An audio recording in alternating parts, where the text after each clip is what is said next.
Hi guys, I know that this beginning of school might look a little bit different than it has in the past, but even if it looks different, I'm sure you still have a lot of the same feelings. Maybe you're nervous, maybe you're excited, and things are going to be different. You're in third grade.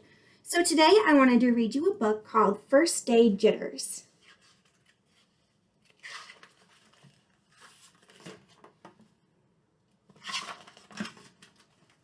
Sarah, dear, time to get out of bed, Mr. Hartwell said, poking his head through the bedroom doorway. You don't want to miss the first day of your new school, do you? I'm not going, said Sarah, and pulled the covers over her head. Of course you're going, honey, said Mr. Hartwell, as he walked over to the window and snapped up the shade. Maybe this is like you in the morning, not ready to wake up. No, I'm not. I don't want to start over again. I hate my new school, Sarah said. She tunneled down into the end of her bed. So it looks like this is Sarah's first time at her school, which might be you this year, but maybe you're coming back to Jefferson. So even though it's your first day, it might not be a different school. How can you hate your new school, sweetheart? Mr. Hartwell chuckled. You've never even been there. Don't worry, you liked your other school. You'll like this one. Besides, just think of all the new friends you'll meet. That's just it. I don't know anybody, and it will be hard. And I hate it, that's all.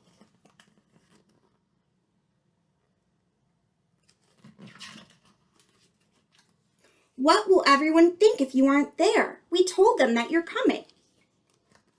Look at everyone searching for her.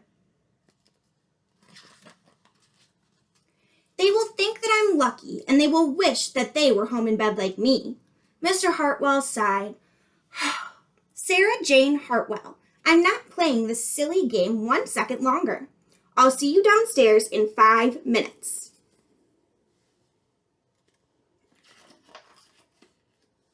Sarah tumbled out of bed. She stumbled into the bathroom. She fumbled into her clothes.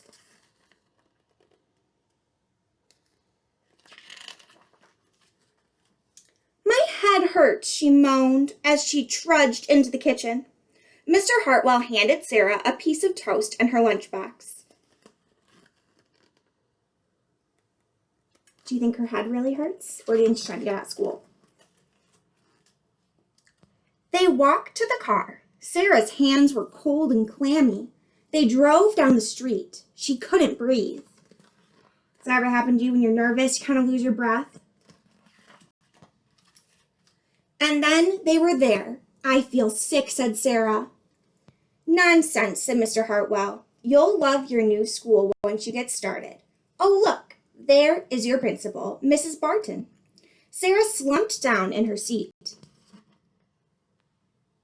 Looks like it's a rainy day, so she already doesn't want to go and the clouds are getting darker.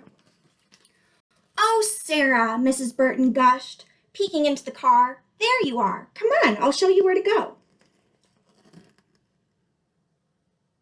So there's the principal telling Sarah to come onto the building. She led Sarah into the building and walked quickly through the crowded hallways. Don't worry, everyone is nervous the first day, she said. Over here, over her shoulder, as Sarah rushed to keep up. So the principal's making her feel better. Everybody's nervous on the first day. When they got to the classroom, most of the children were already in their seats.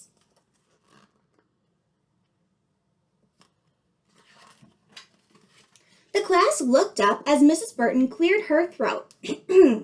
Class, attention please, said Mrs. Burton. The class was quiet. She led Sarah to the front of the room and said, Class, I would like you to meet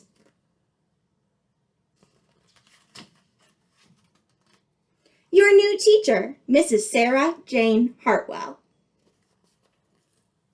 So this is kind of a silly story. I'm sure in the beginning you thought that Mr. Hartwell was the dad of Sarah. And Sarah's all nervous and she's like, I don't want to go, I'm scared. And in the end, you find out that Sarah's actually the teacher. So as much as you might be nervous, I hope that you know that your classmates are nervous. And in this story, even the teacher's nervous. I get nervous sometimes too. You're meeting your class for the whole first time. You hope that they're happy that they got you as a teacher. So just know that you are not the only one who might be scared of the first day at school. But it's going to be a great year, and I'm so excited to have you in my classroom. Talk to you soon.